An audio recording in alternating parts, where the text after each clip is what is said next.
All right, what's good? So I haven't done a check-in in a while, but it's because Monday and today's trading session hasn't had much action. But we have made quite a few observations on the charts over the past couple of days. So obviously with geopolitics and just how slow the market's been moving, price behavior hasn't really been meeting the requirements that I want in order to get validated in price action. What we tend to see, if we actually just bring up Monday's trade position two, or the missed opportunity, was late session, and the same thing happened today.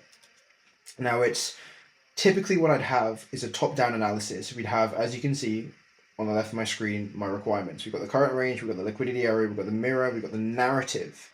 Now, narrative is the big thing that I don't get validations on in the past 2 days. We got validations on the higher time frame, so your 4 hour time frame retested its lows before rebreaking its highs. That's valid. However, when you're looking to build narrative and a mirror on price action, I need to see the lower time frames price behavior when it opens and the way it creates wicks, breaks lows, the same way I build narrative on the higher time frame. So if you look at yesterday's trade opportunity, price validated the break of the previous 4 hour candle lows. That's validated.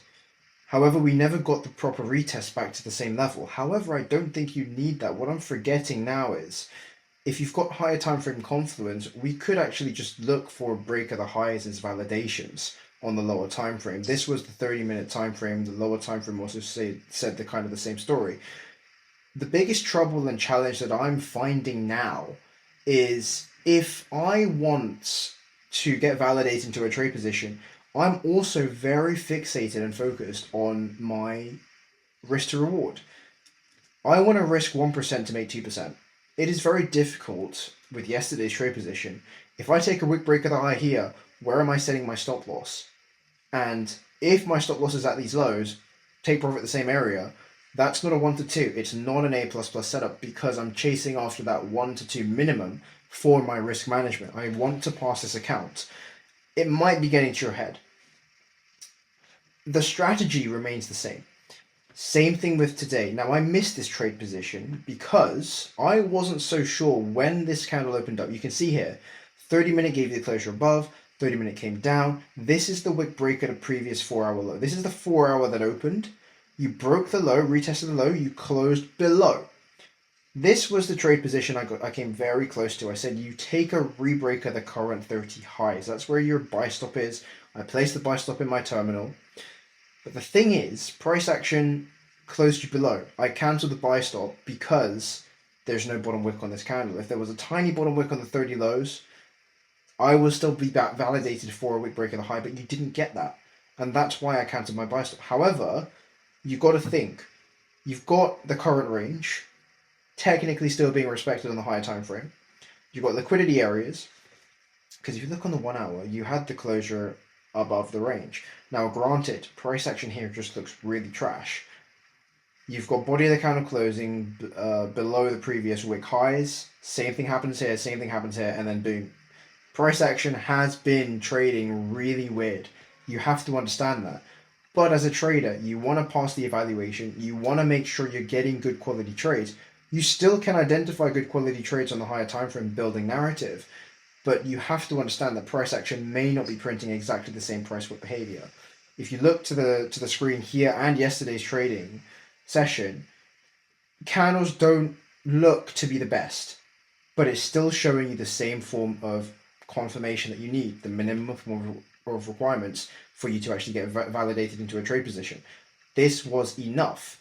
You know that on the lower time frame, you've got the 30-minute actually still showing you bullish form of candle behavior. You've closed the body of the candle. That is a doji hammer candle. That means, or it's a morning candle, whatever it's called. That means price is most likely going to continue to the upside. That is support right there. More so, your body of the candle is closed above the previous wick low, and you've retested higher time frame. You've given me confirmation the 4 hour came down, rebroke its low, to then close back above the previous low, to then start breaking highs. That should be your entry point. That should most definitely be your entry point. And I don't think we'd get stopped out of that trade position. No, we wouldn't, because your risk off area is the wick break of the high, which is your 4 hour high. You should gain momentum. So you'd be entering here, price action pops up, I think peaks you around about 100 ticks, comes back down to break even, comes back up, you'd be risk off once price hits this area, and then once price hits that area, you found support again, price action brings price all the way up, 263 ticks. That would be your trade position for the day.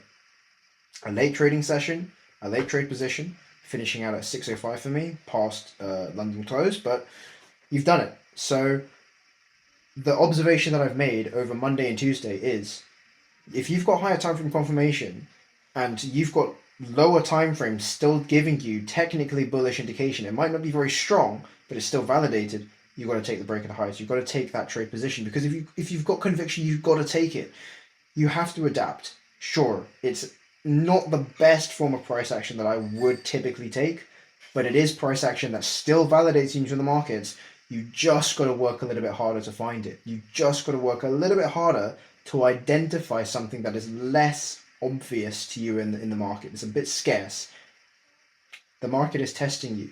All you got to do is just show up, be patient. Past 2 days, we've been absolutely fantastic. We've been very, very patient on the charts.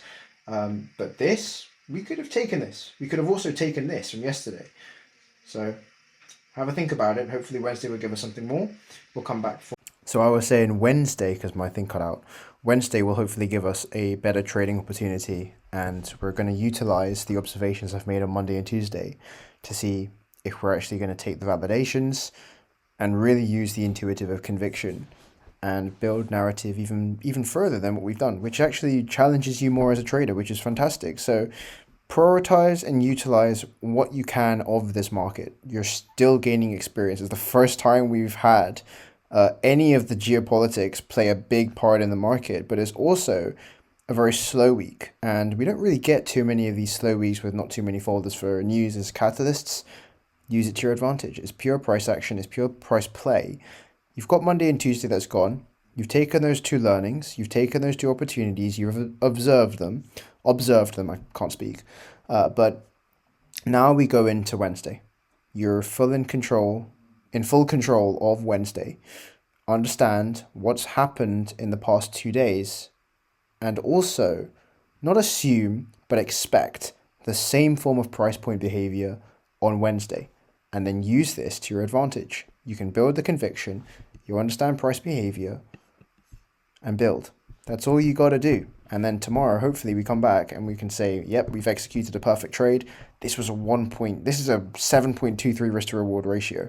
Fantastic trade opportunity. Risking 1%, you would have passed that account by now. So disassociate the risk to reward. Still meet the requirement, but disassociate the need of having these massive win rate things, this massive risk to reward, just for the sake of passing your account, and actually just take the setup that actually gets validated. Because if I associate the passing account thing too much, I have a very strong feeling that becomes the primary focus, that becomes been put on the pedestal, that you're actually just going to fumble the account. So just take a step back and understand the focus is the markets, not the passing of an evaluation.